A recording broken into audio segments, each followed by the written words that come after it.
नमस्कार दोस्तों, स्वागत है आपका मेरे चैनल स्टोरी टेलर सीपी पे। दोस्तों, जैसा कि आप जानते हैं, मैं नॉवेल्स, कॉमिक्स और स्टोरीज के ऑडियो बुक्स इस चैनल पर अपलोड करता हूं। अगर आपको ऐसे कंटेंट पसंद है तो प्लीज मेरे चैनल को सब्सक्राइब करें, और अगर वीडियोस आपको देखने के बाद अच्छे लग रहे हैं तो उन्हें शेयर कीजिए और उन्हें लाइक कीजिए। मैं ऐसे ही कंटेंट्स रेगुलर बेसिस पे लाता रहता हूँ। तो दोस्तों, उम्मीद है आप बढ़िया होंगे, मजे में होंगे, खुश होंगे। इसी नोट पे इस वीडियो को आज स्टार्ट करते हैं, जिसमें हम शुरू करने वाले हैं हार जीत नॉवल का पार्ट 8। इसके बाकी के 7 पार्ट्स आपको ऊपर आई बटन की लिंक से मिल जाएंगे। तो चलिए दोस्तों, ज्यादा देरी ना करते हुए शुरू करते हैं हार जीत नॉवल का पार्ट 8। बड़ी अच्छी है आपकी बहन जी, महिला अत्यंत संवेदनशील स्वर में बोली। कितने अफसोस की बात है कि बेचारी भरी जवानी में विधवा हो गई। फौज की नौकरी की यही तो मुश्किल है। जंग में तो ऐसी ट्रेजेडियां हजारों की तादाद में होती हैं, लेकिन आपकी बहन जी के साथ तो ये ट्रेजेडी अमन में हुई। खामोखा प्लेन क्रैश कर गया आपके जीजा जी का। मुझे मालूम है, नीलम बीच में बोल पड़ी। और टेलीफोन अभी भी खराब है और मुझे बहुत काम करने हैं। अभी मैंने अपने पति के लिए नाश्ता तक तैयार नहीं किया। मैं कोई मदद करूं? मैं पाव भाजी बहुत बढ़िया बनाती हूँ। जी नहीं शुक्रिया, या मैं अपने यहाँ से बनाकर भेज देती हूँ। जरूरत नहीं, आपकी जरूरी टेलीफोन कॉल को देर हो रही होगी। हाँ, एक कॉल तो बहुत जरूरी थी। अच्छा, मैं चलती हूँ। नमस्ते। नमस्ते। वैसे टेलीफोन ठीक हो जाए तो मुझे सामने से बुला लेना। मेरा नाम मिसेस साराभाई है। मैं सामने वाले फ्लैट में रहती हूँ। मैं जी हाँ, टेलीफोन ठीक होते ही मैं आपको खबर कर दूंगी। मेहरबानी, मैं चलती हूँ। मिसेस सिंह को बता देना कि सामने वाले फ्लैट वाली मिसेस साराभाई आई थी। मैं बता दूंगी। तुम्हारे वो दिखाई नहीं दिए? नीलम का जी चाहा कि वो अपने बाल नोचने लगे या उसका सिर पकड़कर दीवार से टकरा दे। शायद नीलम के मन के भाव उसके चेहरे पर प्रतिबिंबित हुए बिना नहीं रह सके। तभी तो इस बार मिसेस साराभाई ने हड़बड़ाकर मैं जाती हूँ कहा तो सचमुच चली गई। नीलम ने दरवाजा भीतर से बंद कर लिया। वो बेडरूम में वापस लौटी। कमीनी, नीलम गुनगुनाई। चुड़ैल, दिमाग चाट गई। हर बात में बात निकाल लेती थी। जी चाह रहा था कि मुंह नोच लूं कमबख्त का। यहाँ हमने अगर 3 दिन रहना है तो हमें बहुत सब्र से काम लेना होगा, विमल बोला। हम गुस्सा करना अफोर्ड नहीं कर सकते। इस इमारत के किसी निवासी को हम पर शक हो गया और उसने हमारी शिकायत कर दी कि इस फ्लैट की मालकिन का कहीं पता नहीं है और कोई अनधिकृत आदमी भीतर घुसे बैठे हैं तो हमारे लिए मुश्किल हो जाएगी। ऐसी किसी शिकायत पर यहाँ पुलिस पहुँच गई तो हमारे मिशन की कामयाबी तो खटाई में पड़ी जाएगी, खुद हमें भी लेने के देने पड़ जाएंगे। लेकिन हमारा 3 दिन यहीं रहना क्यों ज़रूरी है? हम 3 दिन अपने होटल में क्यों नहीं रह सकते और पहली की सुबह को यहाँ वापस क्यों नहीं आ सकते? एक तो लाश की वजह से। मुझे रेफ्रिजरेटर पर कोई भरोसा नहीं। रेफ्रिजरेटर का टेम्परेचर लाश को सड़ने से रोक पाएगा, इस बात की कोई गारंटी नहीं। इसलिए यहाँ निगरानी के लिए मौजूद रहना ज़रूरी है। मुझे उम्मीद नहीं कि रेफ्रिजरेटर में लाश को कुछ हो। 3 दिन की तो बात है। 3 दिन में फुल वॉल्यूम पर चलते खाली रेफ्रिजरेटर में लाश को कुछ नहीं होने वाला। वाहेगुरु ना करे कि कुछ हो, लेकिन फर्ज करो कुछ होने लगा तो हम क्या करेंगे? तो हम लाश को सड़ने लगने से पहले इसे फौरन यहाँ से बाहर निकालने का कोई इंतज़ाम करेंगे। क्या इंतज़ाम करेंगे? ये तो वक्त आने पर सोचेंगे। ऐसी नौबत आ जाने पर कुछ तो करना ही होगा। तुम खामखा की चिंता कर रहे हो। मुझे गारंटी है कि रेफ्रिजरेटर में लाश को कुछ नहीं होने वाला। मुझे तुम्हारी गारंटी कबूल है। मैं चिंता नहीं कर रहा, मैं सिर्फ सावधानी बरत रहा हूँ। ओह, दूसरे टेलीफोन की निगरानी भी ज़रूरी है। फ्लैट में टेलीफोन खामखा लगा नहीं हो सकता। क्या पता यहाँ ऐसी कोई कॉल आए जो डोगरा की तलाश के सिलसिले में हमारे लिए मददगार साबित हो सकती हो। लेकिन टेलीफोन तो तुमने उखाड़ रखा है। मैं अभी वापस लगा देता हूँ। ठीक है, एक और भी वजह से हमें यहाँ रहना चाहिए। क्या तुम्हें सुरजीत की इस बात पर विश्वास आता है कि 2 साल तक डोगरा ने यहाँ कदम नहीं रखा, लेकिन किसी कीमती रखेल की तरह उसे यहाँ पाले फिर भी जा रहा था? नीलम एक क्षण हिचकिचाई, फिर उसने इनकार में सिर हिला दिया। फिर विमल बोला, तुम्हारा मतलब है शायद पहली से पहले खुद डोगरा के ही कदम यहाँ पड़ जाए। हाँ, अगर ये सच भी है कि डोगरा आज तक इस फ्लैट में नहीं आया तो भी इस बात की क्या गारंटी है कि वो आगे भी नहीं आएगा? कोई ऐसी खास वजह एकदम भी तो पैदा हो सकती है जो आने वाले 3 दिनों में कभी भी, आज ही, अभी ही उसे यहाँ आने के लिए मजबूर कर सकती है। तुम ठीक कह रहे हो, नीलम बड़ी संजीदगी से बोली। अब चलो अपना वो अधूरा काम पूरा करें जो मिसेस साराभाई के एकाएक टपकने से बीच में ही लटक गया था। नीलम ने सहमति में सिर हिलाया। दोनों ने लाश को फिर से उठाया और उसे डाइनिंग रूम में ले आए। लाश इस कदर अकड़ चुकी थी कि बड़ी कठिनाई से वे उसकी घुटने और बाहें मोड़ सके। फिर किसी तरह उन्होंने लाश को रेफ्रिजरेटर में ठूसा और उसको बाहर से ताला लगा दिया। चाबी विमल ने अपनी जेब में रख ली। उस सारी क्रिया के दौरान दोनों का ये हाल था जैसे खुद उनकी जान पर आ बनेगी। गलती से भी सुरजीत के चेहरे पर उनकी निगाह पड़ जाती थी तो उनकी आंतें उबल पड़ती थी और उबकाइयां रोकनी मुहाल हो जाती थी। उसके अकड़े शरीर को छूना ही एक ऐसे हौसले का काम था जो वही जानते थे कि कैसे उन्होंने अपने आप में पैदा किया था। अकड़ी हुई लाश का स्पर्श ही बड़ा जानलेवा था।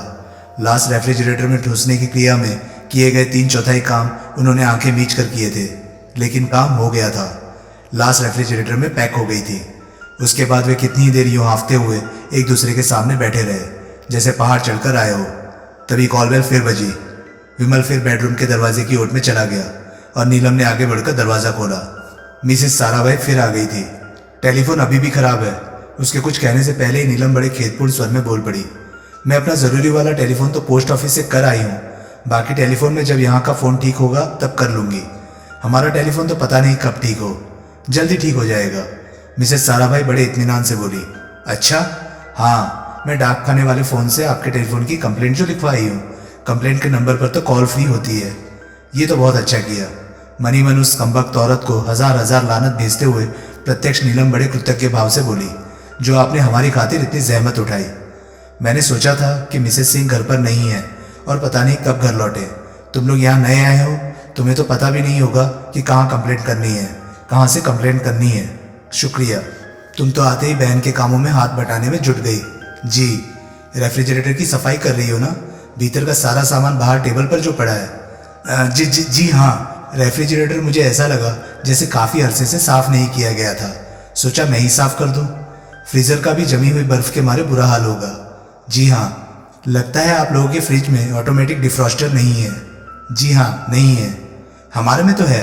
हम सिर्फ एक बटन दबाते हैं और फ्रिज चलता भी रहा है और सारी जमी हुई बर्फ़ भी पिघल जाती है। पानी वेफर ट्रे में जमा हो जाता है, जिसे हम बाहर निकाल फेंकते हैं। आपकी तरह फ्रिज को खाली नहीं करते और ना ही बंद करते हैं। आपका फ्रिज तो फिर बहुत अच्छा हुआ। हाँ जी, इस मामले में तो अच्छा है। नीलम खामोश रही। वो उसके विदा होने की प्रतीक्षा करती रही। तुमने अपना नाम तो बताया नहीं। मेरा नाम नीलम है। तुम्हारी नई नई शादी हुई है ना? तुम्हारी नई नई शादी हुई है ना, इसलिए तुम्हारी तवज्जो पूरी तरह से घर गृहस्थी की बातों की तरफ न रह पाना स्वाभाविक ही है। जी, मेरी भी जब नई शादी हुई थी, वो बड़े बेहुदे ढंग से शर्माने का अभिनय करती हुई हंसी, तो मेरा ध्यान रात की बातों की तरफ ही लगा रहता था। इसलिए कभी चूल्हे पर चढ़ी दाल जल जाती थी, तो कभी इस्त्री चालू ही रह जाती थी, तो कभी कोई और बेवकूफ़ी बड़ी गड़बड़ हो जाती थी। लगता है सारे हिंदुस्तान के हर कोने में नई ब्याही लड़की एक ही जैसी होती है। मैं आपका मतलब नहीं समझी। अब देखो ना, वैसे तो तुम फ्रिज की सफाई कर रही हो, सारा सामान तक निकाल कर बाहर रखा है तुमने और इंतजार कर रही हो फ्रिज के डिफ्रॉस्ट होने का। लेकिन फ्रिज डिफ्रॉस्ट कैसे होगा? बिजली का स्विच ऑफ करना तो तुम्हें याद ही नहीं रहा। नीलम को जैसे बिच्छू ने काटा। फ्रिज के ऊपर रखे वोल्टेज स्टेबलाइजर की लाल बत्ती मुझे यहीं से जलती दिखाई दे रही है। फ्रिज तो चालू है, डिफ्रॉस्ट कैसे होगा? नीलम ने घबराकर फ्रिज की तरफ देखा। वोल्टेज स्टेबलाइजर की लाल बत्ती उसे एक खतरनाक देखती हुई आंख की तरह अपनी तरफ घूरती दिखाई दी। दरअसल वो हकलाकर बोली, मैंने अपने उनको स्विच बंद करने के लिए कहा था और वे भूल गए। मिसेस साराभाई ने ठहाका लगाया। क्यों ना भूलते, सारा ध्यान तो उनका तुम्हारी तरफ लगा रहता होगा, हर घड़ी हर वक्त। ये मर्द लोग सभी ऐसे ही होते हैं। जी हाँ जी हाँ, अब तुम तो बंद कर दो स्विच। खाली फ्रिज में तो बर्फ और भी तेजी से जमती है। मैं कर दूंगी, भूल जाओगी। मिसेस साराभाई ने उसे बड़ी मीठी झिड़की दी। इस उम्र में याद रहती है कहीं कोई बात? अभी की बात अभी भूल जाती है। मैं अभी करती हूँ। नीलम को मजबूरन दरवाजे से हटना पड़ा। उसके दरवाजे से हटते ही मिसेस साराभाई बड़े इत्मीनान से फ्लैट में घुस गई। वो एक लगभग 45 साल की अजीबोगरीब शक्ल शोहरत वाली औरत थी। उसकी 3 थोड़ियाँ थी जो उसके चलने से भी हिलती थी और बोलने से भी। गर्दन जैसे थी ही नहीं, सिर सीधा कंधों पर ही रखा मालूम होता था। उसके बाल कटे हुए थे, उनकी जड़ें सफ़ेद थी और 3/4 बालों की रंगत लाल थी। दोनों बातें साफ चुगली कर रही थी कि वो खिजाब लगाती थी, लापरवाही से खिजाब लगाती थी। वो साड़ी पहने थी और वो उसके जिस्म के साथ यूं लिपटी मालूम हो रही थी जैसे किसी पेड़ के तने से लिपटी हो। उसकी कंजी आंखों के ऊपर भवें इतनी बारीक थी कि बहुत गौर से देखने पर ही उनके अस्तित्व का आभास होता था। नीलम डाइनिंग रूम की तरफ बढ़ी। मिसेस साराभाई ने बेडरूम का रुख किया। प्रत्यक्ष वो वहाँ टेलीफोन करने अक्सर आती थी, इसलिए उसे मालूम था कि फ्लैट में फ़ोन कहाँ था। विमल दरवाजे के पीछे से हटा। उसने रिवॉल्वर को जल्दी से ड्रेसिंग टेबल की दराज में डाला।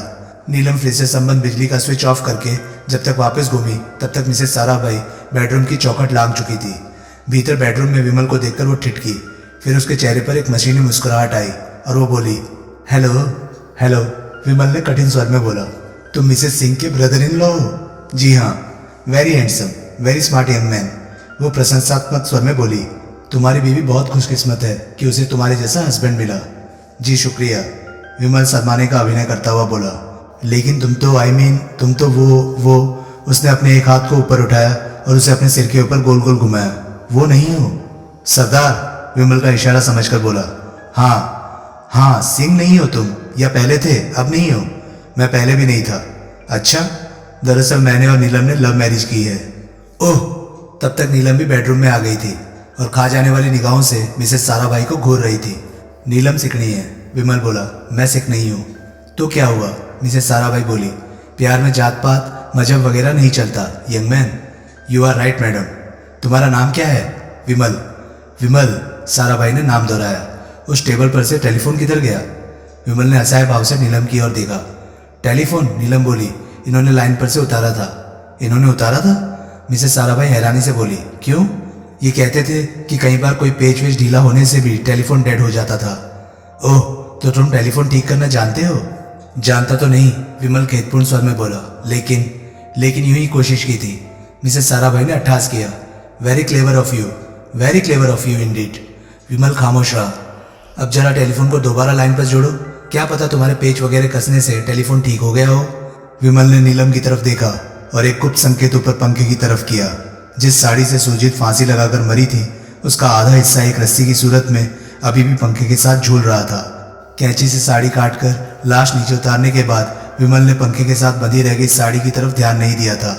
मिसेस साराभाई के जरा भी निगाह ऊपर उठाने पर साड़ी की वह रस्सी उसे दिखाई दे सकती थी और फिर वो उसके बारे में भी 1000 सवाल कर सकती थी। न सिर्फ सवाल कर सकती थी बल्कि संदिग्ध भी हो सकती थी। हम अभी टेलीफोन लगाते हैं, नीलम बोली। अगर वो ठीक हुआ तो हम आपको आपके फ्लैट से बुला लाएंगे।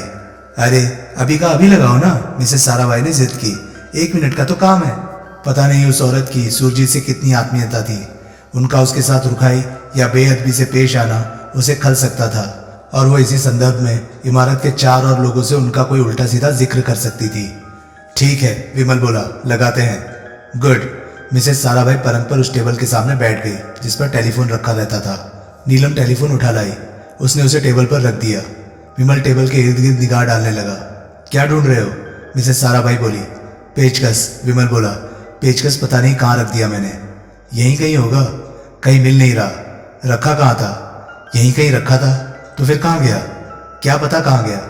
हम पेचकस तलाश करते हैं, नीलम बोली। वो मिल जाएगा तो? पेचकस मेरे फ्लैट में है, मिसेस साराभाई उठती हुई बोली। मैं अभी लेकर आती हूँ। विमल और नीलम दोनों ने सहमति में सिर हिलाया। मिसेस साराभाई वहाँ से चल दी। उसके फ्लैट से निकलते ही विमल ने बेडरूम का दरवाज़ा बंद कर दिया।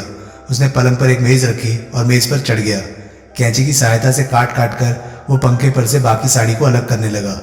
वो हरामजादी अब मेरे से टेलीफोन जुड़वाएगी, बोला। लेकिन मैं कैसे जोड़ूंगा टेलीफोन? मुझे क्या पता कौन सी तार कहाँ जोड़ी जाती है। मैंने तो कल तारों की तरफ झांके बिना एक ही झटका मारकर फ़ोन को उखाड़ दिया था। टेलीफोन की तारों के बारे में तुम्हें कुछ नहीं मालूम, नीलम बोली। तो उसे ही क्या मालूम होगा? तुम तारों को जैसे मर्जी जोड़ देना। टेलीफोन चल जाए तो ठीक है, ना चले तो कह देंगे पीछे से खराब है। ठीक है, वैसे टेलीफोन चली जाए तो अच्छा है, क्योंकि लगता नहीं कि ये फ़ोन किए बिना हमारा पीछा छोड़ेगी। सारा दिन यही जानने के लिए ये फ्लैट की कॉल बेल बजाती रहेगी कि फ़ोन ठीक हुआ या नहीं, मिसेस सिंह लौटी या नहीं। तुम ठीक कह रही हो। तभी बेडरूम के बंद दरवाजे पर दस्तक पड़ी। विमल ने पंखे पर से काट कर उतारी साड़ी को नीलम की तरफ उछाल दिया। नीलम ने उसे पलंग के नीचे डाल दिया। विमल झपटकर मेज पर से उतरा। उसने मेज को पलंग पर से उठाया और उसे यथास्थान रख दिया। नीलम ने दरवाज़ा खोल लिया। हाथ में पेचकस लिए मिसेस साराभाई वापस लौटी। दरवाज़ा काहे को बंद किया? वो बोली। दोनों में से किसी ने जवाब नहीं दिया। उन्होंने यूं सिर झुका लिया जैसे कोई गुनाह करते पकड़े गए हों। You naughty young man, Mrs Sarabhai यूं कुतिस भाव से हंसी जैसे सारा माजरा उसकी समझ में आ गया था और जो कुछ उसकी समझ में आया था स्वयं उसे भी उससे रति सुख की अनुभूति हो रही थी। फिर वो नीलम की तरफ घूमी। You lucky young lady. दोनों ने बनावटी शर्मिंदगी का इजहार किया। ये पेचकस पकड़ो। वो पेचकस विमल की ओर बढ़ाती हुई बोली। और जल्दी से टेलीफोन जोड़ो। मेरी कॉल हो जाए तो मैं भी अपने काम धाम से लगूं और तुम लोग भी। उसने बारी बारी दोनों पर निगाह डाली। अपने काम धाम से लग सको डिस्टर्बेंस के बिना। विमल ने पेचकस ले लिया। उसने टेलीफोन की तारें जोड़ी। टेलीफोन में डायल टोन आ गई। उसने मिसेस साराभाई को खबर की कि टेलीफोन ठीक हो गया था। वो बहुत खुश हुई। फिर वो टेलीफोन की सिरहाने बैठ गई और नंबर पर नंबर मिलाने लगी। आधे घंटे से ज़्यादा वो टेलीफोन से उलझी रही। उस दौरान उसने कम से कम 10 नंबर मिलाए।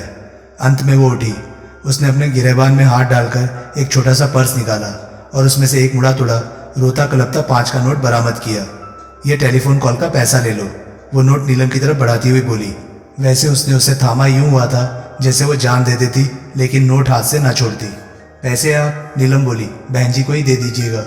मिसेस सिंह तो टेलीफोन कॉल का पैसा हमसे कभी नहीं लेती, तो फिर हम कैसे ले सकते हैं? लेकिन अच्छी बात है। उसने नोट वापस पर्स में रख लिया और पर्स गिरेबान में ऐसी चीजें रखने के लिए दुनिया भर की औरतों की पसंदीदा जगह पर महफूज कर लिया। Thank you very much. वो वहां से विदा हो गई। नीलम ने फ्लैट का दरवाजा भीतर से बंद कर लिया। फिर सबसे पहले उसने फ्रिज पर से वोल्टेज स्टेबलाइजर को उठाकर फ्रिज की ओट में इस प्रकार रखा कि वो सामने से दिखाई न दे, और फिर उसका बिजली का स्विच ऑन कर दिया। फ्रिज फिर चल पड़ा। डाइनिंग रूम और ड्राइंग रूम में दरवाजा नहीं था। दरवाजे के स्थान पर केवल एक पर्दा लगा हुआ था, जिसे कि नीलम ने खींचकर दरवाजे की तरफ बंद कर दिया। तभी कॉल बेल फिर बजी। नीलम ने फिर दरवाजा खोला। इस बार टेलीफोन कंपनी का मैकेनिक आया था। टेलीफोन तो ठीक हो गया, नीलम ने उसे बताया। देखना तो फिर भी पड़ेगा, मैकेनिक बोला। रिपोर्ट करनी होती है। नीलम की निगाह सामने फ्लैट के दरवाजे पर पड़ी। उसे लगा जैसे दरवाजा थोड़ा सा खुला था और इस प्रकार बनी झिरी में से कोई बाहर झांक रहा था। आओ, वो मैकेनिक से बोली। मैकेनिक भीतर आया। उसने टेलीफोन चेक किया। एक नंबर मिलाकर कहीं रिपोर्ट दी कि वो फॉल्ट क्लियर हो गया था और फिर वहां से चल दिया। नीलम उसे दरवाजे तक छोड़ने आई। इस बार मिसेस साराभाई भी अपने फ्लैट का दरवाजा खोलकर बाहर हॉल में निकल आई। अब टेलीफोन पक्का ठीक हो गया होगा, वो बोली। जी हाँ, नीलम बोली। ये आदमी मेरी ही कंप्लेंट पर आया होगा। ऐसा ही लगता है। मेहरबानी आपकी, मैंने और कोई फ़ोन नहीं करना है, वो बड़े अर्थपूर्ण स्वर में बोली। नहीं नहीं, आप शौक से कीजिए। मिसेस सिंह नहीं आई अभी? नहीं। फिर वार्तालाप समाप्त हो गया। नीलम ने दरवाज़ा भीतर से बंद कर लिया। अगले 2 घंटों में इमारत की 2 और औरतें मिसेस सिंह को पूछने आई। तुम्हारी बीवी तो यहाँ बहुत पॉपुलर मालूम होती है, नीलम बोली। एक तनहा रहने वाली औरत का, विमल बोला, जिसके पास अर्बन सोसाइटी में स्टेटस सिंबल माने जाने वाले सुख सुविधा के तमाम साधन भी मौजूद हो। इलाके की हाउसवाइफ्स में पॉपुलर हो जाना क्या बड़ी बात है। लेकिन अगर उसकी यूं ही पूछ होती रही तो हमारे लिए आने वाले 3 दिन गुजारना मुहाल हो जाएगा। हमें अपना जवाब बदलना होगा। अब हमें लोगों को ये कहना होगा कि वो 3 दिन के लिए कहीं गई हुई है। कहाँ? पूना। वहाँ किस लिए? मिसेस साराभाई से वो अपना वार्तालाप याद करो। लगता है सुरजीत ने यहाँ अपने आप को हवाई सेना के अफसर की विधवा बताया हुआ है। हम कह सकते हैं कि उसकी पेंशन के सिलसिले में उसको एकाएक पूना जाना पड़ गया था। सुबह स्थानीय ऑफिस से उसका बुलावा आया था, लेकिन यहाँ कोई ऐसी पेचीदगियाँ पैदा हो गई कि उसका फौरन पूना जाना जरूरी हो गया था। लोगों को ये बात जच जाएगी। पेंशन कलेक्ट करने के लिए भटकती एक फौजी अफसर की विधवा के साथ हर किसी की हमदर्दी होती है। ओह, अब कोई मिसेस सिंह को पूछे तो उसे यही कहानी सुनाना। कहना कि उसका फ़ोन आया था कि वो फ़ौरन पूना जा रही थी और वहाँ उसे 2-3 दिन लग सकते थे। ठीक है। उसके बाद जो आया उसे यही कहा गया। एक बार दोबारा आई मिसेस साराभाई को भी। किसी की सूरत से ऐसा न लगा कि कोई संदिग्ध हुआ। दोपहर को विमल ने नीलम को उस होटल में भेजा जहाँ की वे ठहरे हुए थे। वो वहाँ से दोनों की रोज़मर्रा का ज़रूरत का सामान, कुछ कपड़े और कहीं से पैक कराकर खाना भी ले आई। वे खाना खाकर हटे ही थे कि एकाएक टेलीफोन की घंटी बज उठी। नीलम ने फ़ोन उठाया। वो कुछ क्षण दूसरी ओर से आती आवाज़ सुनती रही। फिर उसने रॉन्ग नंबर कहकर टेलीफोन वापस क्रेडिल पर पटक दिया। कौन था? विमल उत्सुक भाव से बोला। कोई औरत थी, नीलम बोली। कह रही थी कि 3रे माले पर सामने के फ्लैट में रहती कांताबाई को बुला दो। रॉन्ग नंबर कहने से क्या होगा, फ़ोन फिर आ जाएगा। विमल अभी पूरा फिक्रा कह नहीं पाया था कि टेलीफोन की घंटी फिर बज उठी।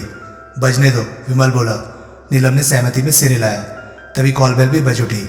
ऐसे कैसे कटेंगे 3 दिन? नीलम असहाय भाव से बोली। काटने ही होंगे। अब फ़ोन उठाऊं या जाकर दरवाज़ा खोलूं? फ़ोन बजने दो, दरवाज़ा खोलो। नीलम दरवाजे की ओर बढ़ गई। विमल ने हिचकिचाते हुए रिसीवर उठाया। आखिर यूं घंटी बजने देना भी ठीक नहीं था। ज़रूरी नहीं था कि कॉल पहले वाली औरत की ही होती।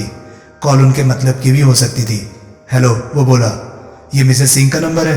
दूसरी ओर से किसी स्त्री ने सावधानी से पूछा। आपने पहले भी फ़ोन किया था कांताबाई के लिए? हाँ। आपको बताया नहीं गया था कि ये रॉन्ग नंबर है? विमल कर्कश स्वर में बोला। ये बांद्रा पुलिस स्टेशन का नंबर है। ये पहले किसी मिसेस सिंह का नंबर था, लेकिन अब नहीं है। अब मिसेस सिंह का क्या नंबर है? ये मिसेस सिंह से ही पूछना। कौन से नंबर पर फ़ोन करके? विमल ने रिसीवर पटक दिया। फिर उसका ध्यान मुख्य द्वार की तरफ गया। नीलम दरवाज़ा खोल रही थी। वो बेडरूम की चौखट पर पहुंच गया। इस बार एक नई औरत आई थी। वो भी मिसेस सिंह की तलबगार थी। नीलम ने उसे बताया कि मिसेस सिंह 2-3 दिन के लिए पूना चली गई थी। उसने ये भी बताया कि वो मिसेस सिंह की बहन थी। आपके फ्रिज में हमारा आइसक्रीम का डोंगा पड़ा है। वो औरत बड़े शिष्ट भाव से बोली, जरा दे दीजिए। आपका डोंगा? नीलम सक पकाई। जी हाँ, शीशे का बड़ा सा डोंगा है। आजकल हमारा फ्रिज खराब है, इसलिए कल वो डोंगा मैं आपके यहाँ रख गई थी। आज हमारे यहाँ कुछ मेहमानों का लंच है, अब उन्हें आइसक्रीम सर्व करनी है। अब मुझे क्या पता था कि वो आपका डोंगा था। क्यों, क्या हुआ? क्या टूट गया? नहीं, टूटा तो नहीं, लेकिन आज सुबह हमारा फ्रिज भी खराब हो गया था। हमने फ्रिज को मैकेनिक के पास भेजना था, इसलिए हमने उसका सारा सामान निकालकर बाहर रख दिया था। नीलम ने देखा मिसेस साराभाई फिर अपने फ्लैट के दरवाजे पर प्रकट हो गई थी और बड़े गौर से सारा वार्तालाप सुन रही थी। यानी कि हमारा डोंगा भी सुबह से फ्रिज के बाहर पड़ा है? जी हाँ। सत्यानाश, अब हम अपने मेहमानों को क्या खिलाएंगे? अब मैं क्या बताऊं? आपको बताना तो चाहिए था कि आपका भी फ्रिज खराब हो गया है। मुझे क्या पता था उसमें आपका भी कोई सामान पड़ा था। नीलम झुंझलाई। अब मैं मेहमानों को डेजर्ट में क्या खिलाऊं? और मैं उन्हें कहकर आई हूँ कि मैं आइसक्रीम का डोंगा लेने जा रही हूँ। नीलम खामोश रही। अब लाइए तो सही हमारा डोंगा। नीलम डाइनिंग टेबल पर जमा फ्रिज से निकाले सामान में मौजूद शीशे का इकलौता डोंगा उठा लाई। उसने डोंगा औरत को सौंप दिया। उसने डोंगे का ढक्कन उठाया तो उसकी सूरत पर ऐसे भाव आए जैसे उसने अपने किसी नज़दीकी रिश्तेदार का मरा हुआ मुंह देखा हो। आइसक्रीम लस्सी बनी हुई थी। लस्सी में फ्रूट के टुकड़े तैर रहे थे। उसने नीलम पर यही मेहरबानी की कि डोंगा उसके सिर पर नहीं पटका। आंखों से भाले बर्छियाँ बरसाती और बुरी तरह से पांव पटकती हुई वो वहाँ से विदा हो गई। इसके घर में जो फ्रिज है, मिसेस साराभाई अपने फ्लैट के दरवाजे से ही बोली, उसे कोई कबाड़ी भी नहीं खरीदने वाला। 3 साल से खराब है। उसे ठीक कराने की जगह 3 साल से उसके खराब होने का हवाला देकर ये लोग दूसरे के फ्रिज इस्तेमाल कर रहे हैं। नीलम बड़े संकोचपूर्ण ढंग से हंसी। लेकिन सुबह तो तुम्हारा फ्रिज ठीक था, तुम तो उसे डिफ्रॉस्ट कर रही थी। मैंने खुद उसे चलता देखा था। हाँ, लेकिन बाद में पता नहीं क्या हुआ कि एकाएक ही बिगड़ गया, कंप्रेसर चलता ही नहीं। ओह, नीलम ने दरवाजा बंद कर लिया। वो वापस बेडरूम में लौटी। लगता है, वो बुनबुनाई, तुम्हारी बीवी इस इमारत की हाउसवाइफ्स की किसी यूनियन की प्रधान थी और सोशल सर्विस का जरूर कोई मेडल भी हासिल कर चुकी थी। विमल जबरन मुस्कुराया। हमारा इतना एक्सपोजर हमारे लिए कोई समस्या ना खड़ी कर दे। जो होगा देखा जाएगा। 1 तारीख तक हिलना हमने भी नहीं यहाँ से। ठीक है, नीलम गहरी सांस लेकर बोली। वे दोनों बेडरूम में जा लेटे और सो जाने की कोशिश करने लगे, लेकिन टेलीफोन बज उठने या कॉल बेल बज उठने के सस्पेंस में दोनों में से किसी को भी नींद ना आई। सुरजीत कौर की लाश रेफ्रिजरेटर में बंद पड़ी रही। रेफ्रिजरेटर चलता रहा। शाम को एक नई पेचीदगी पैदा हो गई। दिन ढलते ही सारे इलाके की बिजली गुल हो गई। रेफ्रिजरेटर बंद हो गया। पहले वे इसी इंतजार में बैठे रहे कि अस्थायी तौर पर पीछे से बिजली बंद की गई थी, जो कि जल्दी ही चालू कर दी जाने वाली थी। लेकिन जब 1 घंटा बीत गया और बिजली ना आई तो वे घबराने लगे। नीलम ने किचन में से एक मोमबत्ती तलाश करके जला ली थी। उसी की रोशनी में विमल ने उस इलाके की बिजली की शिकायतें देखने वाले दफ्तर का नंबर तलाश किया और उस पर टेलीफोन किया। मालूम हुआ कि उस इलाके का फीडर ट्रांसफार्मर एकाएक जल गया था, जिसकी वजह से कम 4-5 घंटे तक तो इलाके की बत्ती चालू हो पाने का सवाल ही नहीं था। उससे ज़्यादा वक्त भी लग सकता था। विमल ने रिसीवर रख दिया और वो मनहूस खबर नीलम को सुनाई। सत्यानाश, नीलम के मुंह से निकला। विमल खामोश रहा। उसके चेहरे पर गहन चिंता के भाव थे। अब क्या होगा? नीलम ने पूछा। लाश को यहाँ से निकालकर कहीं ठिकाने ना लगाया तो बहुत बुरा होगा। ऐसा कैसे करेंगे हम? पता नहीं कैसे करेंगे, लेकिन कुछ तो करना ही होगा। नीलम खामोश हो गई। विमल सोच में पड़ गया। बहुत विकट समस्या थी। चलते रेफ्रिजरेटर में भी 3 दिन तक लाश का सलामत रह पाना उसे संदेहजनक लग रहा था। बंद में तो वो अब तक सड़ने भी लगी हो तो कोई बड़ी बात नहीं थी। तुरंत कुछ किया जाना निहायत ज़रूरी था। फिर वो कपड़े बदलने लगा। रिवॉल्वर उसने पतलून की बेल्ट में खोंस ली और कोट के बटन ऊपर से बंद कर लिए। कुछ अतिरिक्त गोलियां उसने कोट की भीतरी जेब में रख ली। कहाँ जा रहे हो? नीलम व्याकुल भाव से बोली। लाश कहीं किसी इंतजाम की फिराक में जा रहा हूँ। विमल बोला, मेरे लौटने से पहले तुम डाइनिंग टेबल पर पड़ा सारा सामान और फ्रिज के सेल्फ किचन में कहीं रख देना, लेकिन और होशियारी से घर में बैठना। यहाँ मैंने क्या होशियारी दिखानी है? फ्लैट को ताला लगाकर हम दोनों चलते हैं। क्या फ़ायदा? मुझे नहीं पता, मैं तुम्हारे साथ चलूंगी। क्यों? मुझे यहाँ डर लग रहा है। बल्ले, तो अब तुम्हें भी डर लगने लगा? मजाक मत करो। अंधेरे में ये फ्लैट मुझे भूत बसेरा मालूम हो रहा है। मुझे लगता है कि तुम्हारे यहाँ से जाते ही तुम्हारी बीवी रेफ्रिजरेटर से बाहर निकलेगी और मेरी गर्दन दबोच लेगी। तुम पागल हो गई हो? पागल ही सही, लेकिन मैं तुम्हारे साथ जाऊंगी। मैं यहाँ लाश के साथ अकेली नहीं ठहरूंगी। ठीक है, चलो। नीलम तैयार होने लगी। उसके तैयार होने तक विमल ने डाइनिंग टेबल का सारा सामान किचन में पहुंचा दिया। फिर उन्होंने मोमबत्ती बुझाई और फ्लैट को मजबूती से ताला लगाकर नीचे पहुंचे। वे टैक्सी स्टैंड पर पहुंचे। वहां से नीलम ने मालूम किया कि टेम्पो कहाँ से मिल सकता था। जो स्थान उन्हें बताया गया, एक टैक्सी पर ही सवार होकर वे लोग वहां पहुंचे। वहां एक टेम्पो वाले को उन्होंने बताया कि एक बड़ा रेफ्रिजरेटर सांता क्रूज एयरपोर्ट के पास ले जाना था और ये कि रेफ्रिजरेटर को दूसरे माले से उतारने के लिए लेबर की भी जरूरत थी। कुछ देर भावताल चला, फिर सौदा पट गया। तो दोस्तों, ये था हार जीत नॉवल का पार्ट 8। आपको कैसा लग रहा है प्लीज कमेंट सेक्शन में मुझे लिखकर जरूर बताएं। और हाँ, अगर आपको मेरे वीडियोस पसंद आ रहे हैं तो प्लीज उन्हें लाइक कीजिए और चैनल को सब्सक्राइब कीजिए।